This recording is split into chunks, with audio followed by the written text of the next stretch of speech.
Guys welcome to PM पाठशाला। Guys आज हम देखेंगे गति शक्ति, हमारा इकोनॉमी का सेक्शन। ठीक है, तो इसमें हमारा जो मेंस 365 में है, if the question is related to your Gati Shakti या इंफ्रास्ट्रक्चर पे क्वेश्चन आ जाएगा, क्योंकि एक इंफ्रास्ट्रक्चर का सीरीज़ में एक वीडियो में आपने देखा होगा पब्लिक गुड्स, सेकेंड वीडियो के अंदर गाइस डाला जा रहा है गति शक्ति के बारे में। ठीक है, पीएम गति शक्ति को समझते हैं, ये एक नेशनल मास्टर प्लान है फॉर मल्टी मॉडल कनेक्टिविटी। ऐसे ही आपको भी आंसर में लिखना होगा। ठीक है, अच्छा, तो मल्टी मॉडल ये कनेक्टिविटी है जिसका सारा ध्यान यही है कि इंफ्रास्ट्रक्चर प्रोजेक्ट को कैसे इम्प्लीमेंट किया जाए।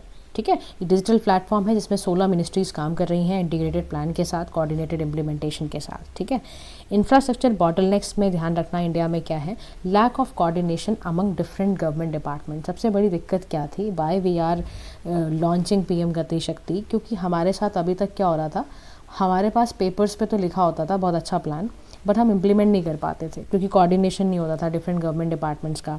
बहुत ज़्यादा फ्रिक्वेंट टाइम एंड कॉस्ट लगता था लैंड एक्विजिशन में, ये सब चीज़ों में ब्यूरोक्रेटिक हर्डल्स थी, लैक ऑफ स्किल्ड लेबर का प्रॉब्लम था, हाई लॉजिस्टिक कॉस्ट थी। तो हम इसी चीज़ों को इम्प्रूव करने की कोशिश कर रहे हैं by the mission called PM Gati Shakti, which is the national master plan for multi modal connectivity. This is how you have to write the answer.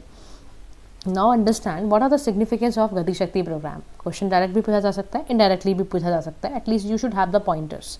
तो पॉइंटर्स में क्या याद करके जाओगे मेंस के लिए कि कॉमन विजन एंड कोऑर्डिनेशन मिल जाता है पीएम गति शक्ति की वजह से, डुप्लीकेशन एफर्ट्स कम हो जाते हैं, हायर एफिशिएंसी आ जाती है, रियल टाइम मॉनिटरिंग का पता चलता रहता है, टाइम का लैकनेस की दिक्कत खत्म होती है, डिजिटल बैकबोन है ये हमारे इंफ्रास्ट्रक्चरल पाइपलाइंस की। इससे नए नए जोन्स, नए नए क्लस्टर्स, नए नए कॉरिडोर्स क्रिएट हो सकते हैं। हमारी प्रोडक्टिविटी, हमारा लॉजिस्टिक सिस्टम, हमारा कॉम्पिटिटिवनेस बढ़ेगा इससे। ठीक है, और इससे क्या होगा, हमारी लॉजिस्टिक कॉस्ट भी कम होगी। 6 पिलर्स हैं जो आपको गति शक्ति के याद रखने हैं, डेट इज CPOSAD। ठीक है, ये पिलर ज़रूर याद रखना, कॉम्प्रीहेंसिवनेस, प्रायोरिटाइजेशन, ऑप्टिमाइजेशन, सिंक्रोनाइजेशन, एनालिटिकल और डायनामिक। कॉम्प्रीहेंसिव का मतलब है कि जितने भी एग्जिस्टिंग एंड प्लान इनिशिएटिव है उसको इंक्लूड करना, प्रायोरिटाइज करना, ऑप्टिमाइज़ करना। ये सारे के सारे ना हमारे 6 पिलर्स हैं। ये सारी चीज़ें की जाएंगी प्रोग्राम गति शक्ति को इम्प्लीमेंट करने के साथ साथ। इसी प्रोग्राम को ध्यान में रखते हुए we have created national logistics policy NLP, जिसका टारगेट है कॉस्ट को रिड्यूस करना है बाय 2030 और लॉजिस्टिक्स परफॉर्मेंस इंडेक्स को हमें अच्छा करना है, अपना टॉप 25 में आना है। That is why we have created this national logistics policy. ठीक है, पेपर में लिख कर आओगे। इसका सारा ध्यान यही है, सारा काम यही करेगा, सीमलेस फ्लो हो गुड्स का अक्रॉस द कंट्री, कॉम्पिटिटिवनेस बढ़े और आराम से उसका स्मूथ फ्लो रहे। तो नेशनल लॉजिस्टिक्स जो हमारा इंडियन लॉजिस्टिक्स सेक्टर है उसमें $250 बिलियन एस्टिमेट लगाया जा रहा है 2021 में, और 2025 तक बढ़ते बढ़ते $380 बिलियन का हो जाएगा। इसमें इंफ्रास्ट्रक्चर इंप्रूव करने की कोशिश की जाएगी, लॉजिस्टिक सर्विसेज देने की कोशिश की जाएगी, सिस्टमैटिक इंफ्रास्ट्रक्चर डेवलपमेंट की बात की जाएगी।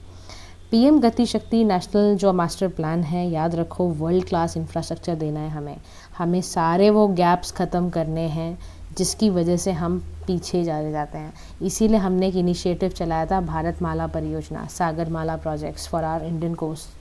ठीक है, नेशनल रेलवे प्लान भी है हमारा, फ्यूचर रेडी रेलवे। सो देखो आप, लॉजिस्टिक्स में हम क्या कर रहे हैं, अपने सारे ट्रांसपोर्टेशन सिस्टम को ठीक कर रहे हैं ताकि हम लीड्स इंडेक्स को भी अच्छा कर पाएँ। लीड्स का फुल फॉर्म क्या है, logistics ease across different states. Several other reforms भी लेने हमें, ई संचित, फेसलेस असेसमेंट जैसे ई-वे बिल्स हैं, फास्टैग GSTs हैं, ये सब है। अब ज़रूरत क्यों है नेशनल लॉजिस्टिक्स पॉलिसी की, क्योंकि हायर लॉजिस्टिक्स कॉस्ट है हमारे कॉस्ट ऑफ लॉजिस्टिक्स इंडिया में एक्सट्रीमली हाई है, हमारे GDP पे असर डालेंगे। हमारी पुअर लॉजिस्टिक्स परफॉर्मेंस रैंकिंग है, लो कॉम्पिटिटिवनेस है क्योंकि हमारा कॉस्ट बहुत ज़्यादा लग रहा है। Indian goods lack competitiveness, over dependence है हमारी रोड्स में, रेलवेज़ में, इन कंपैरिजन टू दैट। हमें वो चीज़ें को ठीक करना है, हमें अपना गवर्नेंस अच्छा करना है। ठीक है, तो नेशनल लॉजिस्टिक्स पॉलिसी में वी हैव क्रिएटेड 4 पिलर्स। इसमें ULIP है, IDS है, E-logs हैं, ये सब ने बनाया हुआ है। इसमें से जो याद रह जाए वो लिख देना, लेकिन आपको मेजर मुद्दा याद होना चाहिए कि हम इसके थ्रू ना 8 पिलर्स पे काम करेंगे कि स्टैंडर्डाइज करना फिजिकल एसेट्स को, स्टेट इंगेजमेंट करना, EXIM logistics policy, state improvement, ये सारों पे हम काम कर रहे हैं ताकि हमारे की एरियाज़ अच्छे हो पाएँ। तो पोजिशनल चैलेंज क्या है, कोऑपरेशन की दिक्कत। दूसरे स्टेट्स को आप कैसे करोगे, तो सेंटर स्टेट के रिलेशंस की वजह से कई बार ये कोऑपरेशन में दिक्कत आती है। हमारे पास ना ट्रेन मैन पावर नहीं है, तो इस चीज़ को आगे अच्छे से क्रिएट कर पाए। डिजिटल कनेक्टिविटी को इंश्योर करने के लिए limited alternatives to first and last mile connectivity के लिए तो यहाँ पर कोशिश की जा रही है कि all India council for technical education initiative, ताकि वो एक टास्क फोर्स को फॉर्म करे और एक अच्छा सा एक स्किल सिस्टम क्रिएट करे, ताकि हम ज़्यादा से ज़्यादा एक सपोर्ट सिस्टम बनाएं, रिड्यूस करें लॉजिस्टिक्स कॉस्ट को, इंगेजिंग ट्रांसपोर्ट यूनियंस को करने के लिए ये सारी चीज़ें करें हम। उसके बाद नेक्स्ट टॉपिक आता है हमारा मल्टी मॉडल लॉजिस्टिक्स पार्क्स है हमारे, जिसमें रिसेंटली गवर्नमेंट ने ना अवार्ड दिया है contract of setting of India's first multi modal logistic park, Chennai के पास बन रहा है ये, टू रिलायंस इंडस्ट्रीज़ के through. Multi modal logistic park समझते हो क्या होता है? इसमें ना आपका एक फ्रेट हैंडलिंग एस्टेब्लिशमेंट होगा, वेयर हाउस होगा, कोल्ड चेन्स होंगी, आपकी फ्रेट कंटेनर्स, तो ये सारी चीज़ें होंगी। अब ये क्यों किया जाता है, मल्टी मॉडल लॉजिस्टिक पार्क क्यों बनाया जा रहा है? इसका मेन रीज़न ये है कि आपको अपनी रोड्स ऑप्टिमाइज़ करनी है, आपको अपने गुड्स की मूवमेंट को रोड्स, रेलवे, वाटरवेज में अच्छे से ऑप्टिमाइज़ और ईज़ में लाना है, इसलिए किया जाता है। और पीएम गति शक्ति को इससे बूस्ट मिलेगा, क्योंकि अल्टीमेटली आपने इसमें क्या कर रहे हो, कॉन्ट्रैक्ट्स को आप ट्रिपल पी मॉडल पे चलाने की कोशिश कर रहे हो। फिर सिग्निफिकेंस की बात की जाए तो इससे लॉजिस्टिक्स कॉस्ट कम होगी आपकी, है ना, वेयर हाउसिंग अच्छी हो जाएगी, प्रॉपर यूटिलाइजेशन होगा एसेट्स का, एफिशिएंसी बढ़ेगी थ्रू टेक्नोलॉजी। चैलेंजेस जो इसमें ये है, setting of MMLP that is skewed modal transportation mix, आपका land, under development, material handling, infrastructure, ये सारे के सारे जो आपके हायरिंग पुअरली स्किल्ड पर्सनल्स हैं, ये सब चीज़ें ठीक करने की कोशिश की जाएगी। वे अहेड में आप कह सकते हो कि कनेक्टिविटी इम्प्रूव करना, ठीक है, फैसिलिटेट करना प्राइवेट सेक्टर पार्टिसिपेशन को, सिंगल विंडो अप्रूवल देना, ये सारी चीज़ें की जाएंगी। And the last is about the social infrastructure.